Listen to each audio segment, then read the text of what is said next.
إن الحمد لله نحمده ونستعينه ونستغفره ونعوذ بالله من شرور أنفسنا ومن سيئات أعمالنا. من يهده الله فلا مضل له ومن يضلل فلا هادي له. وأشهد أن لا إله إلا الله وحده لا شريك له وأشهد أن محمدا عبده ورسوله أرسله بالحق بشيرا ونذيرا وداعيا إلى الله بإذنه وسراجا منيرا. صلى الله عليه وعلى آله وأصحابه أجمعين ومن تبعهم بإحسان إلى يوم الدين. عباد الله، أوصيكم ونفسي بتقوى الله. يا أيها الذين آمنوا اتقوا الله حق تقاته ولا تموتن إلا وأنتم مسلمون. يا أيها الناس اتقوا ربكم الذي خلقكم من نفس واحدة وخلق منها زوجها وبث منهما رجالا كثيرا ونساء واتقوا الله الذي تساءلون به والأرحام إن الله كان عليكم رقيبا. يا أيها الذين آمنوا اتقوا الله وقولوا قولا سديدا يصلح لكم أعمالكم ويغفر لكم ذنوبكم ومن يطع الله ورسوله فقد فاز فوزا عظيما. أما بعد، فإن خير الحديث كتاب الله وخير الهدي هدي محمد صلى الله عليه وسلم وشر الأمور محدثاتها وكل محدثة بدعة وكل بدعة ضلالة وكل ضلالة في النار. أيها الحاضرون، إن الدنيا مزرعة على الآخرة. عما يتساءلون عن النبأ العظيم الذي هم فيه مختلفون. كلا سيعلمون ثم كلا سيعلمون. ألم نجعل الأرض مهادا والجبال أوتادا وخلقناكم أزواجا وجعلنا نومكم سباتا وجعلنا النهار معاشا وبنينا فوقكم سبعا شدادا وجعلنا سراجا وحاجا. بارك الله لي ولكم ولسائر المسلمين من كل ذنب فاستغفروه واتوبوا إليه إنه هو الغفور الرحيم.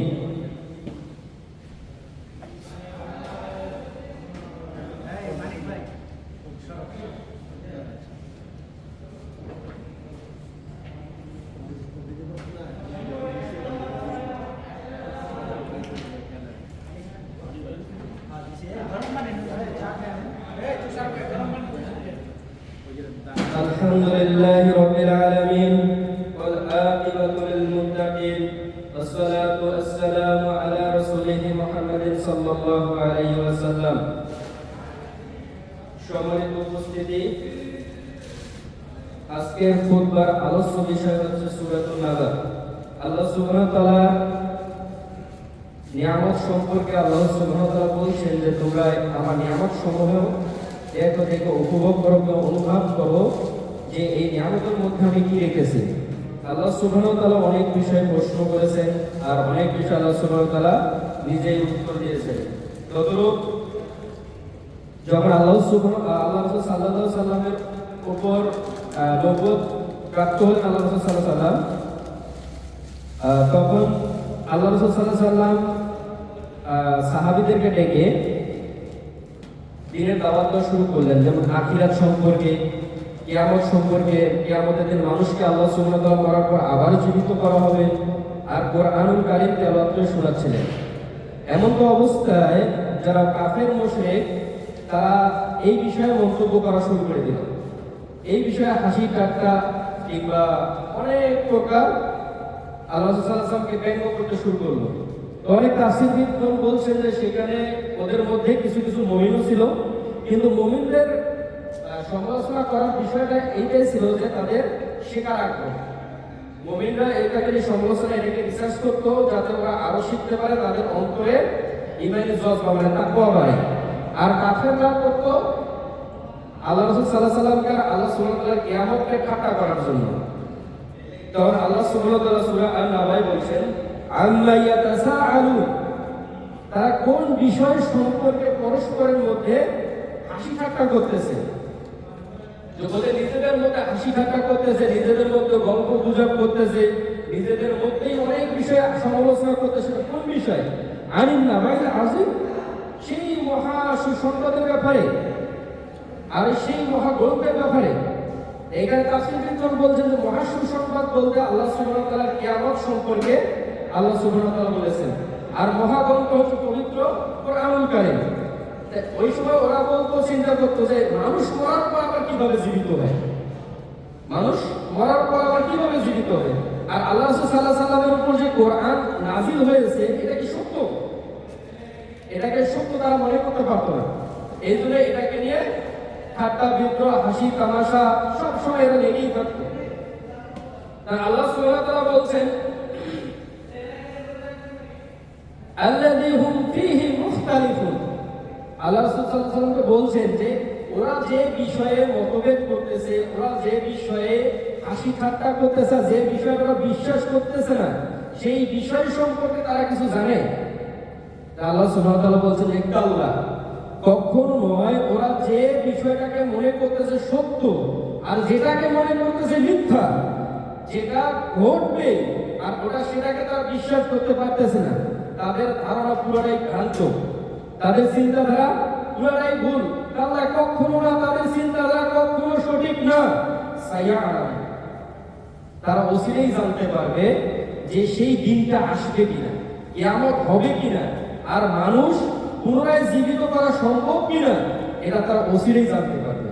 আল্লাহ সুবহানাহু ওয়া তাআলা তারপরে আয়াতে বলছেন, সুম্মা, আমি আবার বলছি, কাল্লা সায়াআলাম, যে কখনো নয়, ওরা যে বিষয়ে চিন্তাধারা করতেছে, যেটাকে ওরা মানতে নারাজ, মানতে চাচ্ছে না, আর যেটাকে ওরা মনে করে এইটা কিন্তু কখনো ঘটবে না, ওদের চিন্তাধারা পুরোটাই ভুল।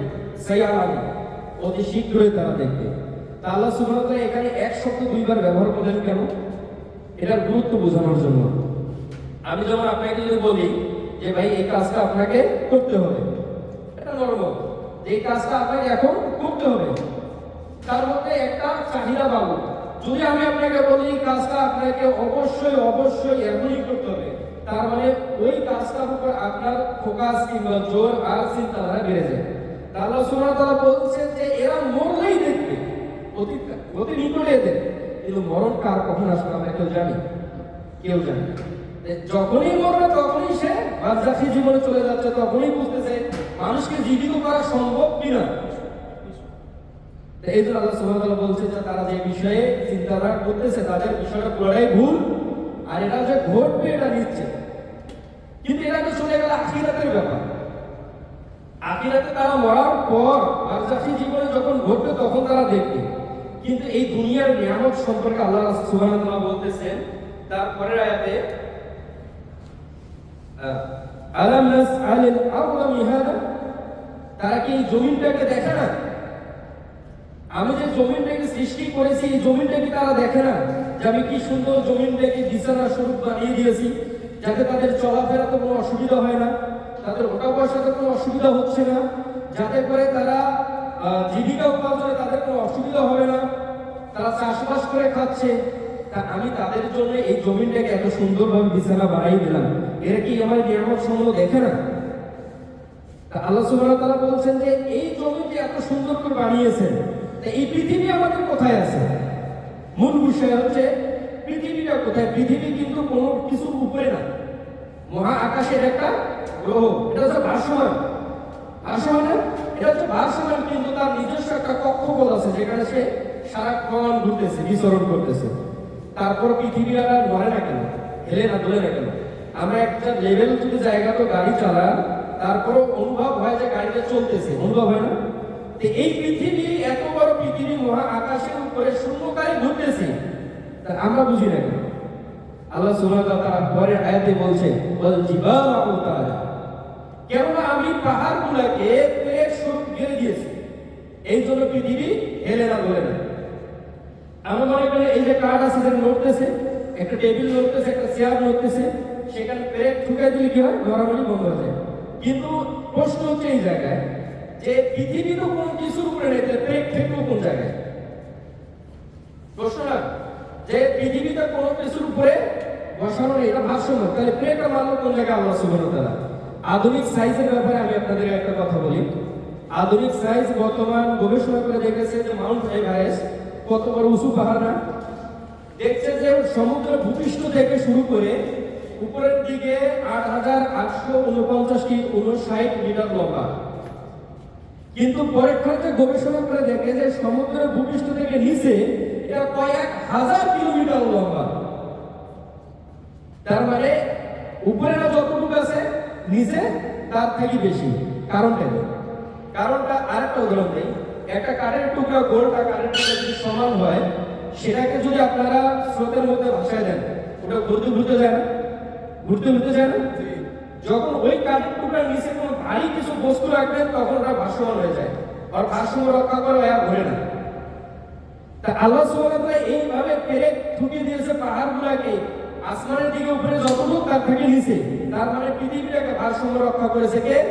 পাহাড়ে। আল্লাহ সুবহানাহু ওয়া তাআলা বলছে এই অবিশ্বাসীরা, এই যে কাফের মুশরিক যারা এই বিষয়ে আমাকে নিয়ে ঠাট্টা মশকরা করতেছে আমার কথা নিয়ে, তারা কি সব দেখে না? আল্লাহ সুবহানাহু ওয়া তাআলা বলছেন আচ্ছা ওগুলা সে না দেখো, কিন্তু নিজের দিকে তো তাকাইতে হবে। আমাদের নিজের দিকে চলাফেরা করতেছে, আমাদের ভালো মতো আমরা বুঝি না। আল্লাহ সুবহানাহু ওয়া তাআলা বলছেন ওয়া খালাকনাকুম আজওয়াজা, তারা কি নিজেদের পক্ষে দেখে না যে আমি তাদেরকে জোড়ায় জোড়ায় সৃষ্টি করেছি, যাতে একে অপরের কাছে সুখ দুঃখের কথা বলতে পারে, একে অপরের কাছ থেকে সুখ নিতে পারে, শান্তি নিতে পারে। আজকে যদি আমাদের স্ত্রীদের আল্লাহ সুবহানাহু ওয়া তাআলা তৈরি না করতেন, সৃষ্টি না করতেন, তাহলে আমাদের দৈহিক চাহিদা আমরা কোথায় পূরণ করতাম? আমাদের সুখের কথা আমরা কার কাছে শেয়ার করতাম? আমাদের দুঃখের কথা আমরা কার কাছে শেয়ার করতাম? আজকে ব্যথা পেলে আমাদের স্ত্রীগণ আমাদেরকে মাসাজ করে মলম লাগায় দেয়, মাথা ব্যথাগুলো মাথা টিপে দেয়, কি না কি করতেছে, কত সেবা। আল্লাহ সুবহানাহু ওয়া তাআলা বলছে তাদের জন্য আমি যে এত কিছু করলাম, তারা কি এগুলো দেখে না? তারা এগুলো বোঝে না? শুধু মানুষকে না, পৃথিবীর বুকে যতগুলো মাখলুক আছে, যত সৃষ্টি আছে, সবগুলোর মেল ফিমেল আছে না? মুজাক্কার মুআন্নাস, স্ত্রীলিঙ্গ পুরুষলিঙ্গ আছে না? আল্লাহ সুবহানাহু ওয়া তাআলা সবগুলোকে এইভাবে জোড়ায় জোড়ায় সৃষ্টি করেছেন। আল্লাহ সুবহানাহু ওয়া তাআলা তারপর বলছেন ওয়া জাআলনা নাওমাকুম সুবাতা, আর আমি তাদের বিশ্রামকে করেছি আরামদায়ক।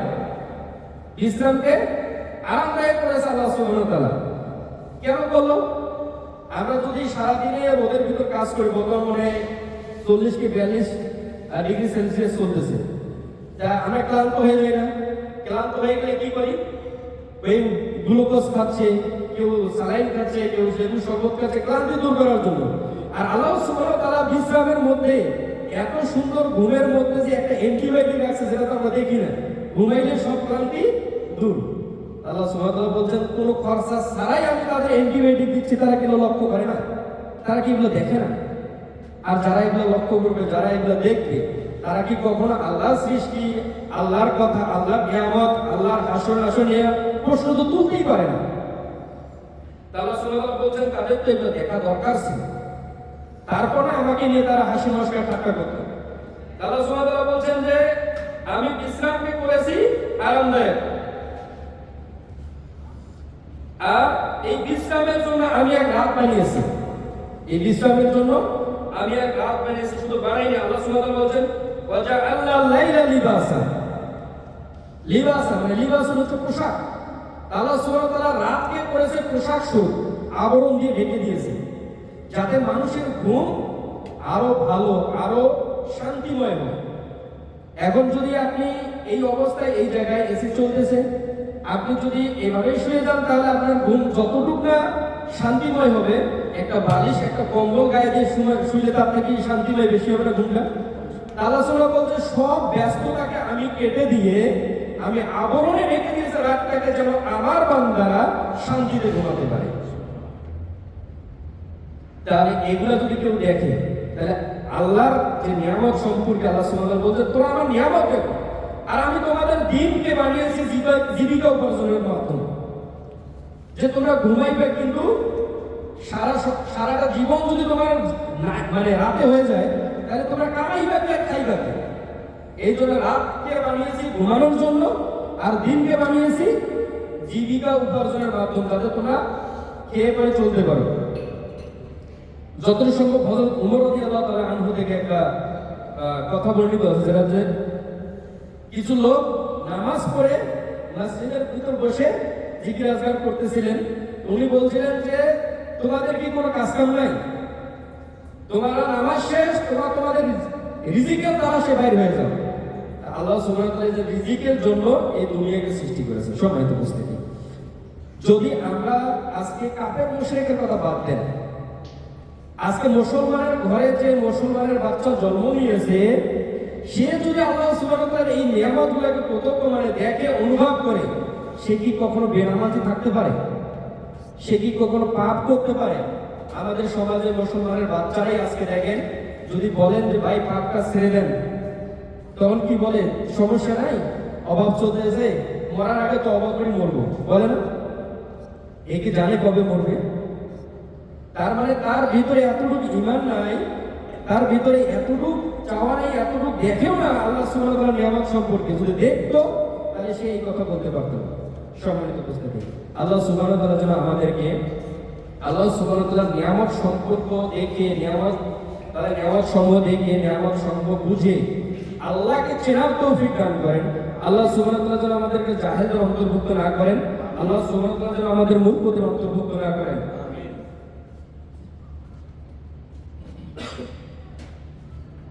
إن الله وملائكته يصلون على النبي يا أيها الذين آمنوا صلوا عليه وسلموا تسليما اللهم صل على محمد وعلى آل محمد كما صليت على إبراهيم وعلى آل إبراهيم إنك حميد مجيد اللهم بارك على محمد وعلى آل محمد كما باركت على إبراهيم وعلى آل إبراهيم إنك حميد مجيد اللهم صل على ربنا آتنا في الدنيا حسنة وفي الآخرة حسنة وقنا عذاب النار ربنا ظلمنا أنفسنا وإن لم تغفر لنا وترحمنا لنكونن من الخاسرين ربنا آتنا في الدنيا حسنة وفي الآخرة حسنة وقنا عذاب النار رب اجعلني مقيم الصلاة ومن ذريتنا ربنا وتقبل دعاءنا ربنا اغفر لنا ولوالدينا وللمؤمنين يوم يقوم الحساب رب اغفر لي ولأخي وأدخلنا في رحمتك وأنت أرحم الراحمين ربنا واجعلنا مسلمين لك ومن ذريتنا أمة مسلمة لك وأرنا مناسكنا وتب علينا إنك أنت التواب الرحيم عباد الله رحمكم الله إن الله يأمركم بالعدل والإحسان والإيتاء ذي القربى وينهى عن الفحشاء والمنكر والبغي يعظكم لعلكم تذكرون اذكروا الله يذكركم وادعوه يستجب لكم على ذكر الله تعالى أعج وأجل وأتم وأحم وأكبر أقيموا الصلاة